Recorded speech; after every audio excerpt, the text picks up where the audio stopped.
it's Dr. Birchler here from the Chiropractic Health Center with another edition of People Purpose Planet. And today I'm with Jim Skull, who runs Outdoor Immersion, and I'll let Jim explain to you what that is. But today is 2 days after Veterans Day officially. Okay, so we're a day after Veterans Day today, yes. and Jim's organization is it really works with veterans and youth as well, but this was an organization we wanted to support in the month of November. We wanted to say thank you to the veterans out there and support what they're doing. So, Jim, could you just give us really what the mission or purpose, however you think of that, what is Outdoor Immersion? Sure. Outdoor Immersion, we're a faith-based organization, faith-based 501c3, and our mission is to share the peace, hope, and reforming power of God's creation with veterans. We also work with other military personnel, people in recovery, and at-risk youth. Excellent. So using the outdoor immersion creation to be able to take some people that are hurting in certain ways and right. Minister to them. And then I know you and I have talked about this, and we did some radio things together, and I know a bit of your story, but could you give us when we start getting into our stories and why we do what we do, it's such a big thing that's very right. purpose-driven, but could you kind of give us the condensed version of Sure. why do you do this, maybe some of the key things that you felt almost like either this was clearly part of your purpose or maybe that this purpose was laid upon you, however you may right. think of that. What are some things of why you do this? Right. Well, it just came down to a place of life of recognizing what purpose did I have other than raising 4 kids with my wife. And we've successfully done that. I don't know if that job is ever complete, but what else is there? And to explore what my purpose was, I was instructed to find out, well, what are your passions? Enumerate what your passions are. God has given them to you for a purpose. So I realized my passions are God's creation. It really is one of the most enjoyable things for me. Just to be outside is something as simple as looking up the clouds or running in the woods or being in a boat on the water, whatever it is. It's just beautiful. And then I realize it does things for me as a result. And God also has put in me the desire to teach mm-hmm. and to share. And that's the character of Christ in me as a Christian man. And so to take those things that I've always used for just myself, start handing them out to communities that he identified. And it started out with at-risk youth in Aliquippa. And then I just always had a love for the military. My dad served. He was a sailor on board the USS Intrepid aircraft carrier. And so I had an affinity for them, and so I made some reach outs and connections were made, and that took off. And I was also in a community, an active community of faith in Aliquippa that does things in a cafe, on Common Grounds Cafe.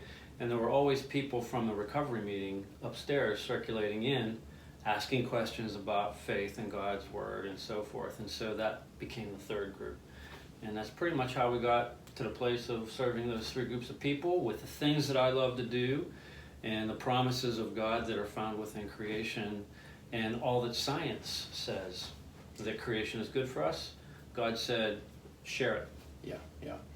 So I love that vision, and I know for myself after, as much as I love what I do, when we're in the concrete jungle, so to speak, and you can get out and you can have that kind of peace, there is just kind of a stress relief. Of course, we know. I think that's what you're referencing with the science. Right. Like we know that stuff, and you can feel it. It's not even wishy-washy. I mean, you can be in that, and you feel it. You feel better. You feel more less anxious. You feel more connected. All those kind of things. I think that's wonderful. So much less people that may be really, really hurting and have less access to some of those things or whatever the scenario. So sure. Can you give us just a couple, is there any, maybe 1 story, 2 stories of certain people that have been part of Outdoor Immersion that have been served that really come to mind that kind of be like, well, that's, I mean, in story form or in human form, that's what it is. That's what it's about. Can you share anything with us? Yeah, absolutely. I'm thinking of one particular person right now that we were just going to do a hike in the woods. But this hike is a hike that I do all the time. It has stations, of focus. Like we stop at a stream and it's beautiful, it's small, and there's an auditory aspect of it. You know, what you hear, the soft little burbling of the water. And really, without fail, everyone who stops there and we spend 30 seconds with our eyes closed just listening to it have the same reaction. Now, when this person got out of the car and I sort of set the scene for what we were going to do, I could tell that they were very agitated. They were anxious. They were uptight, not knowing why, but I would find out later. But I just took note of it, and then we went into the woods, got to the stream, did the 30-second exercise with our eyes closed, and I asked the question, so how is this impacting you right now? And the answer was, I'm feeling peaceful, I'm feeling soothed, I'm feeling calm. I'm like, great. I mean, that I know it's coming. It happens every time with everybody, no matter if they're an adult or a child, you know. And that's because I think it has the character of Christ, who is bringing us his peace. And but she said she. I said she. It's a she. It's okay. It's all right. She said, but I get the sense that there's something bigger behind it. And that was very important, just because of how that person thought of God. You know? And so it opened her up to all kinds of things that she was wrestling with on the inside, and it actually started helping her. And then further up onto the trail, she started to elaborate on some of those things, which is healthy. Yeah. You know, when you're carrying it, yeah. It's hard, it erodes. But when you start to share it with others, it becomes less of a burden. Excellent. So that's one. There's a whole bunch. I'll pick one right now. A gentleman who was in a court system, and he was mandated by his counselor, not necessarily by the court, but the court approved it, to spend time with Outdoor Immersion.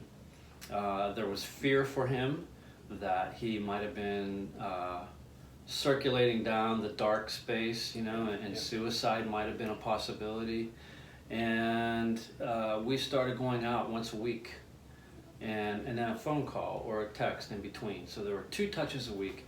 All we did was hike in the woods, look at things, touch things, and that was really it. And we talk a little bit about this and that.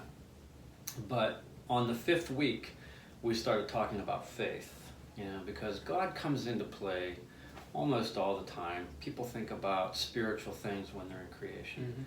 And in that conversation, he basically said, you know, I don't have faith. I don't have faith in anything. I can't have faith in God. I can't even have faith in myself. So how could I have faith in a God that I can't see? And I just simply said, you know, you sat down in that chair right there, didn't you? And you didn't think twice about it. He said, yeah.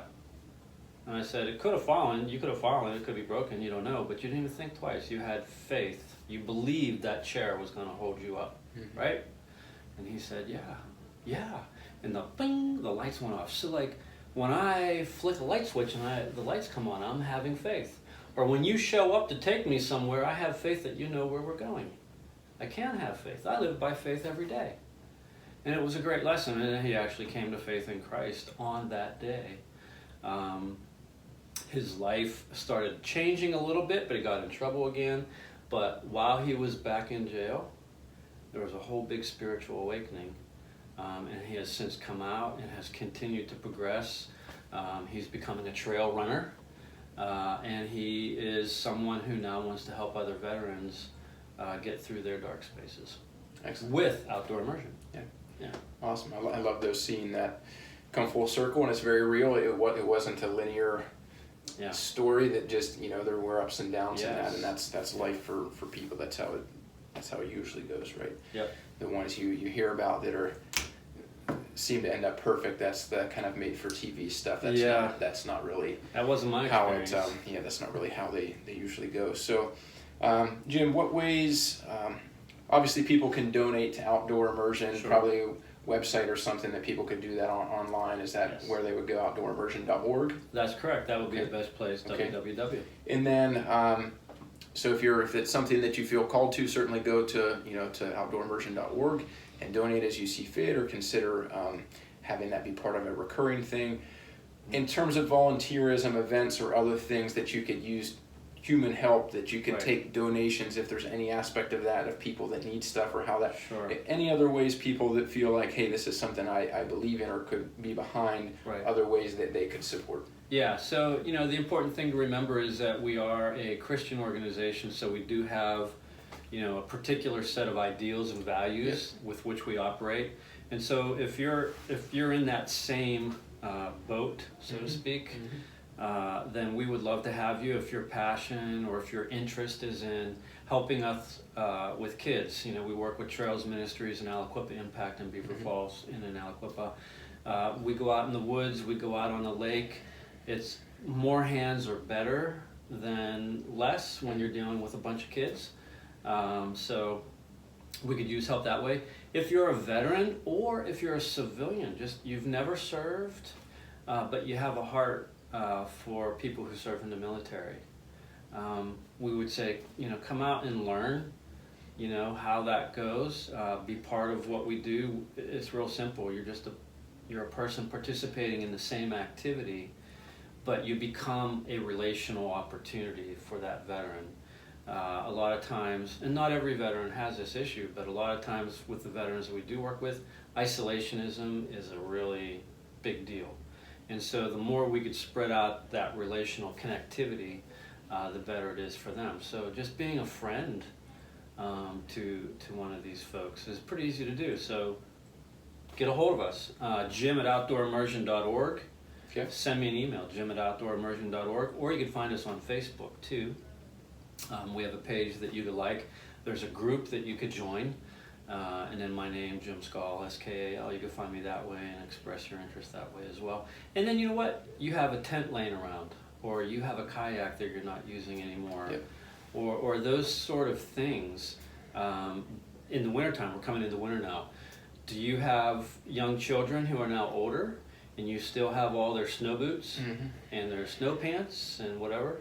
That sort of gear is not always in the possession of the kids that we take out. So those kind of donations are great as well. Okay. Well, thank you for sharing that. Of course, we thank everybody here for watching. We hope it kind of expands your understanding of things that are going on right in your own backyard, right here in Beaver County and close by, for you to serve your purpose and get behind other people with a purpose for our community and making our planet a better place. So thank you for watching, and we look forward to the next episode of People Purpose Planet.